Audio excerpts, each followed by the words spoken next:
Assalamualaikum warahmatullahi wabarakatuh. Salam sejahtera buat kita semua. Salam, Om Swastiastu, Namo Buddhaya, salam kebajikan. Balik lagi di channel YouTube Afif Safi, pakar bola mengomentari sepak bola dengan kebahagiaan. Nah, hari ini hari Senin yang seperti kita sudah ketahui, Barcelona akhirnya bisa memenangkan pertandingan berhadapan dengan Osasuna dengan skor 2-1. Tapi gue udah mulai mengamini ya, gue udah mulai mengikhlaskan kalau Barcelona menang. Kita nonton Barca udah nggak bisa ngelihat apa yang ditampilkan lagi sama Barcelona, udah nggak bisa ngelihat entah skill keluar, udah nggak bisa ngelihat berjalannya taktik, udah nggak bisa ngelihat sentuhan-sentuhan kayak pemain yang udah berchemistry gitu, nggak pernah, udah nggak bisa ngelihat lagi kayak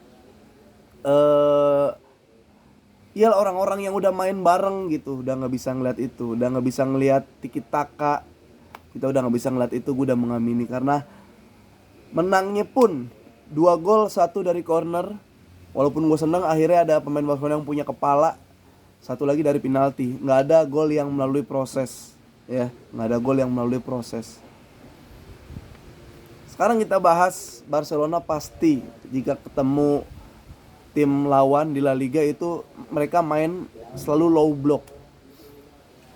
Ya seneng, menang mah seneng gitu, alhamdulillah. Tapi kita kan nggak dapat hiburannya, kita nggak dapat identitas Barcelonanya, itu udah nggak ada lagi gitu. Karena kalau misalkan dibilang ya udah lu mau main indah tapi nggak menang, atau mau main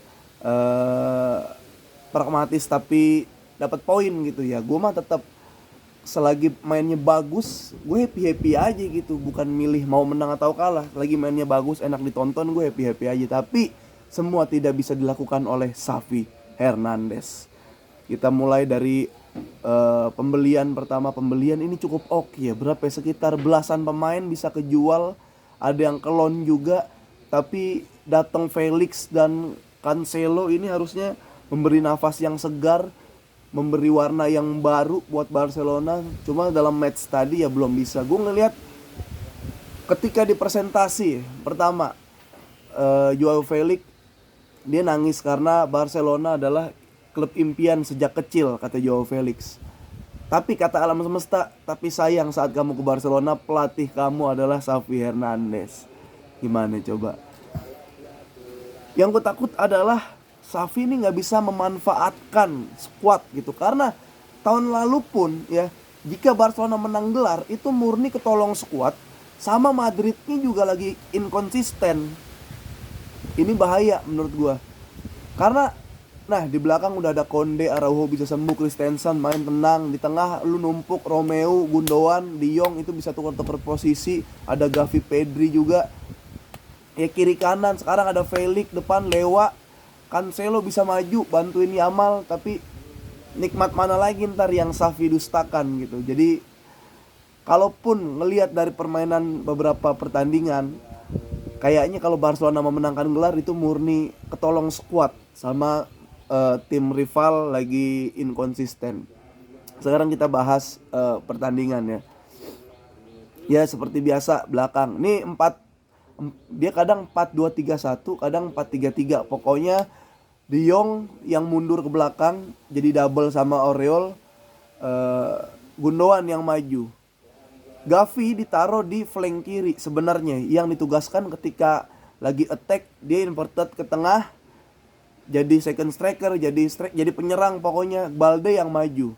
Balde beberapa pertandingan ini juga belum top perform lagi, belum nemu lagi ya semenjak cedera kemarin.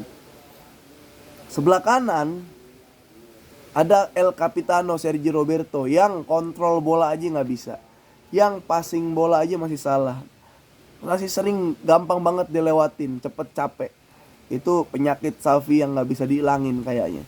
Di babak pertama udah ada jelas-jelas pemain yang nggak kelihatan siapa. Gavi namanya, dia bingung mau ngapain di situ. Xavi ini harus ingat, Gavi bukan Iniesta. Iniesta ditaruh tengah AMF bisa, pun dia kadang ditaruh sebagai left wing itu juga bisa, karena emang megang bolanya bagus. Ya kita nggak bisa samain Gavi sama Iniesta lah, tapi kan ini perannya lagi disamain sama Xavi, harusnya dia bisa ngeliat pemain. Itu kurang jelinya dari Xavi menurut gue. Padahal dia punya jam terbang sebagai gelandang ya. Kalau nggak bisa punya jam terbang sebagai pelatih, dia punya jam terbang sebagai pemain. Harusnya dia bisa jeli ngeliat pemain.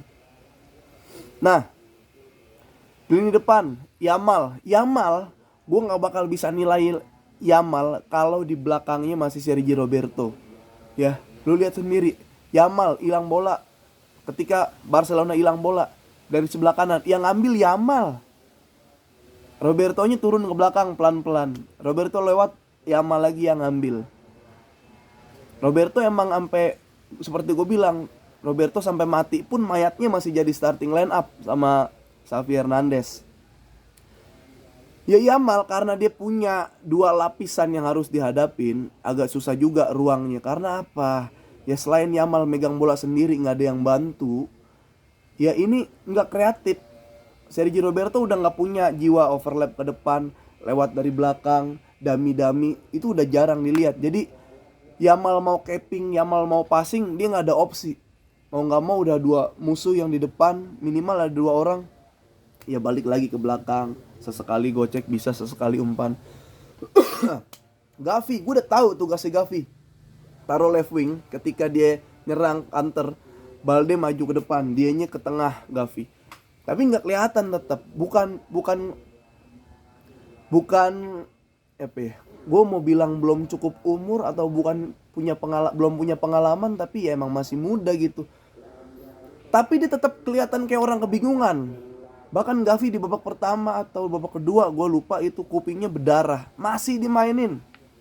Lu bayangin, di cadangan masih ada Fermin Lopez. Lu bisa masukin Ferran, ganti Gavi karena Ferran main di kiri. Biar Cancelo yang maju ke depan, Yamal yang inverted, bisa kayak gitu. Yamal lebih kelihatan kok, bisa meliuk-liuk ke tengah, bisa golin. Gavi nggak ngelihat itu. Nah, ketika gue bilang di Twitter misalkan, atau ada aja yang nyambar, bang, ini punchline-nya Xavi udah ketahuan nih, kita udah bisa nebak. Ntar yang diganti sama Cancelo Balde, bukan Sergio Roberto. Gue juga sempat feeling gitu, saking tololnya Xavi udah sering ketebak. Tapi ternyata memang tetap yang diganti adalah, ternyata yang diganti adalah yang harus diganti, yaitu Sergio Roberto. Ada satu assist keren dari Cancelo yang jadi gol sebenarnya, tapi offside. Tapi yang offside itu adalah Cancelo-nya. Itu bakal sering kita lihat kalau Cancelo dikasih menit bermain, nggak jadi cadangan Sergio Roberto yang mati. Tapi yang gue bikin kesel adalah kenapa yang ditarik Lamine Yamal, susah banget namanya. Lamine Yamal kenapa ditarik? Padahal gue mau lihat dia sama Cancelo. Cancelo dia bisa ke tengah, inverted. Dia bisa overlap ke depan.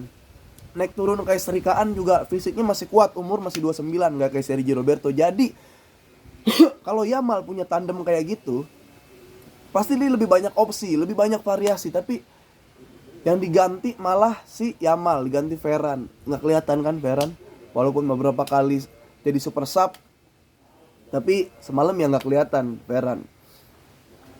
Kenapa bukan Gavi yang diganti Ferran, Yamal ditahan? Masuk rapinya pun Xavi itu cuma ganti orang, nggak ganti strategi.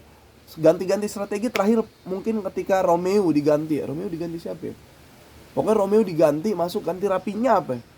Jadi De Jong yang di tengah tetap nggak bisa mengubah apa-apa. Jadi sayang banget, ini squad udah bagus, udah lumayan, tapi dinakodai sama odong-odong ya, supir odong-odong. Jadi kalaupun Barcelona menangnya ya lu lihat mana prosesnya.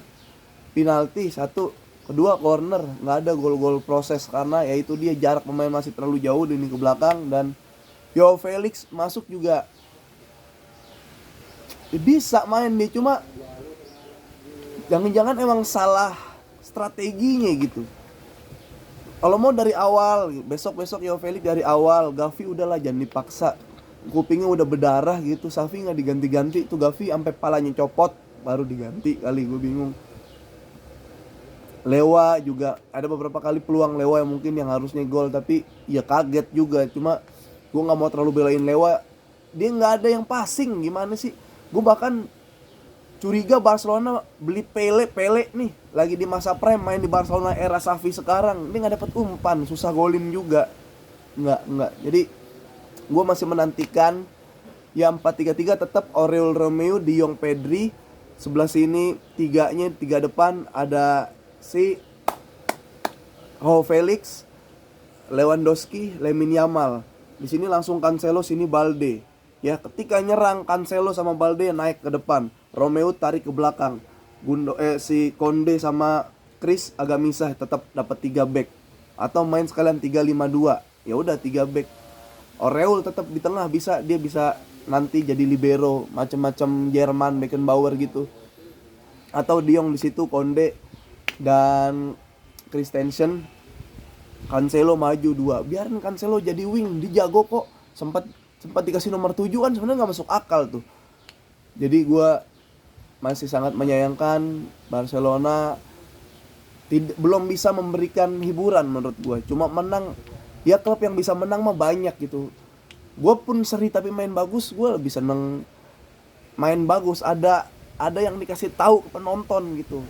Ya kalau lo mau main pragmatis ya udah. Kalau misalkan Barcelona menang gini, Barcelona bisa jadi tim yang menang, Barcelona bisa jadi tim yang juara, tapi Barcelona tim yang kehilangan identitas. Menurut gue gitu aja. Sergio Roberto sampai jadi mayat tetap dipasang, Gavi palanya copot juga tetap dipasang sama Xavi Hernandez.